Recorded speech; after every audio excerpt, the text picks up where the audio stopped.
Let's get into it. Let's start here with Nebraska at Minnesota.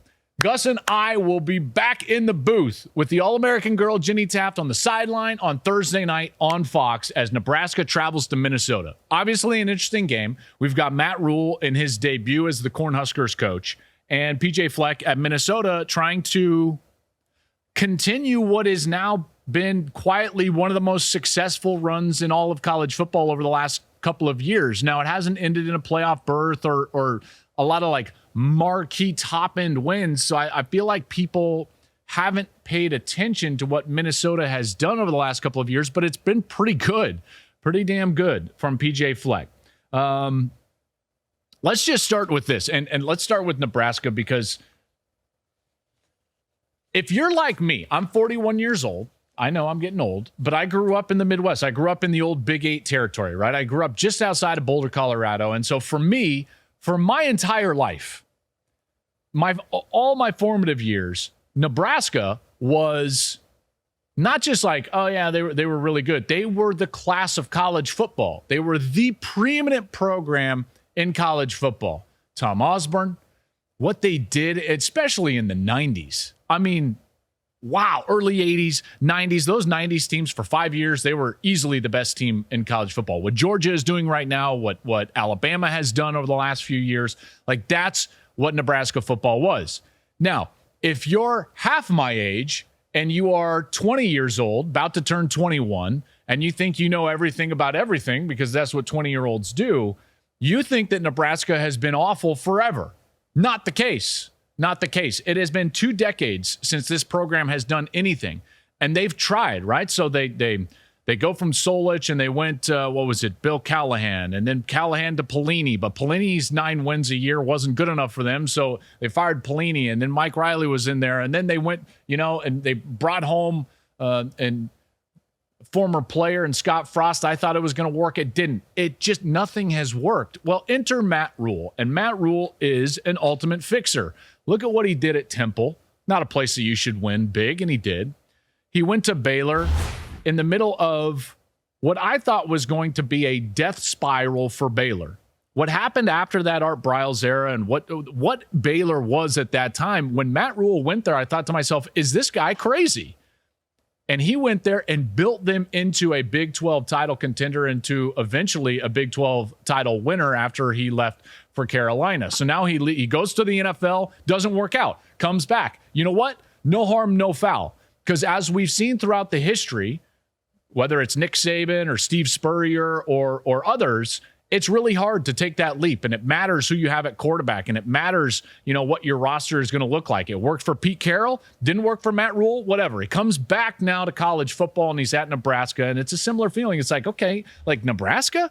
All right, but for 20 years, they haven't done anything. For the last decade, they have not finished in the top 10 in the final AP poll, and guess what? This is going to be a slow build for Matt Rhule in Nebraska. So how does that relate to Thursday night?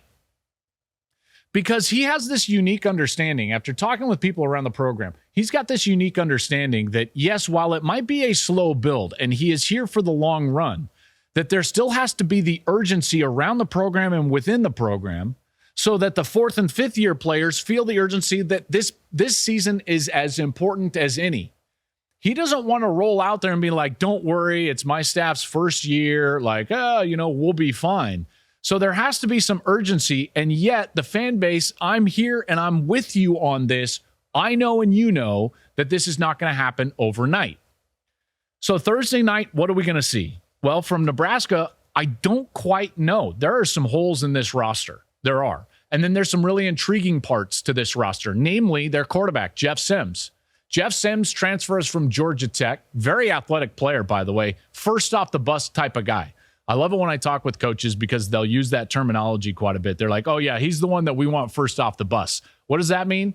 He looks like an Adonis. Okay, so Jeff Sims is 6'4", 220. You want him off the bus first. He's going to be a physically imposing player. Now, at Georgia Tech, he completed somewhere in that kind of 50% range. That needs to increase. It needs to get better. Should it? Probably.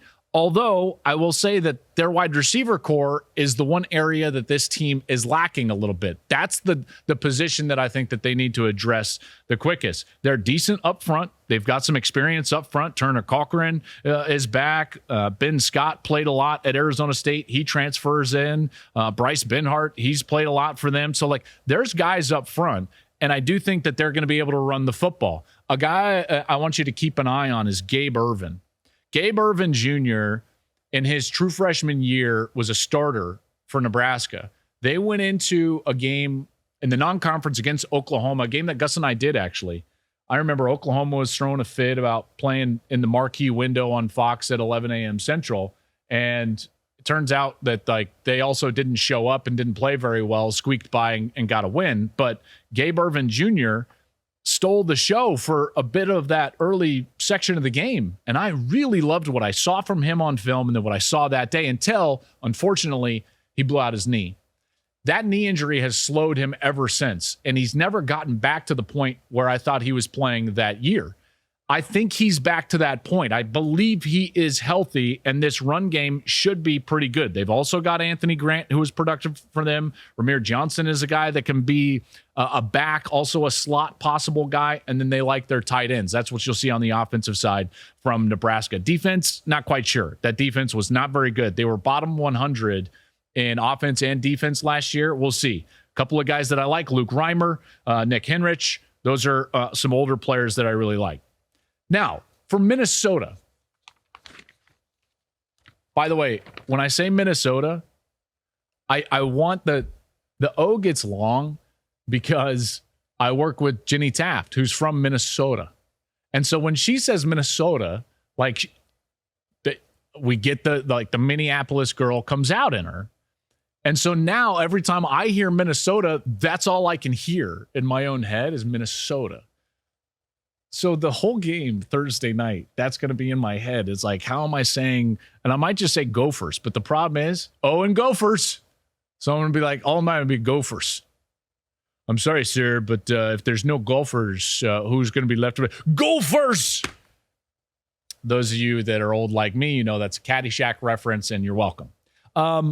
Minnesota has quietly had just a really successful last couple of years. And quickly on Minnesota, here's what I like about PJ Fleck and what he does with this program. He looks at his roster. I believe he evaluates his roster with clear eyes. He sees where their strengths are, where their weaknesses are, and then he leans into his strengths. This is not a guy that is rigid in terms of the style he will play. Now, from the outside looking in, I think people would presume falsely that he is rigid and it's PJ's way or the highway or whatever. That's not the case. This guy is fluid and flexible in the way that he is going to operate, the schemes that they will run, and the type of philosophy that they will have, in particular on the offensive side. Here's how I know that. Back 2018 through 2019, they were great at wide receiver. And what did they do? They threw the ball quite a bit. Couple of Big Ten, all Big Ten wide receivers on those teams. Rashad Bateman was one of those guys. Then what happens? Well, those guys leave. They're not as good at wide receiver, but their offensive line becomes veteran and physical and very good. They've got a back that can really run it, Mo Ibrahim. So what do they become? The most run-heavy team in Power 5 football over the last 5 years. The last couple of years. Leans into what their strengths are. So what is this team's strength? This team's strength is going to be back to the passing game. They're really good at wide receiver. I look at these guys like Chris Ottman-Bell, really good player. Daniel Jackson, really good player. Elijah Spencer, Corey Crooms, Lemecki Brockington. These guys can play on the outside. They've got a quarterback replacing Tanner Morgan who might be more talented. Okay, Tanner Morgan deserved to play. He was the program's all-time winningest quarterback. He was the leader. But now Ethan Ekmanis, he's probably a little bit more talented as a passer, which means that this is going to be a passing-oriented team. They like their tight end a lot, and I expect them to come out and throw it a little bit. Their defense quietly has been statistically one of the better defenses out there, although they play in the Big Ten West, so those numbers could be a little bit inflated, but a good matchup there. So that's going to be Thursday night. Thank you for watching the Joel Klatt Show YouTube channel. And if you liked this clip, make sure to like it and subscribe to the channel, and you can stay up to date on all of my college football coverage.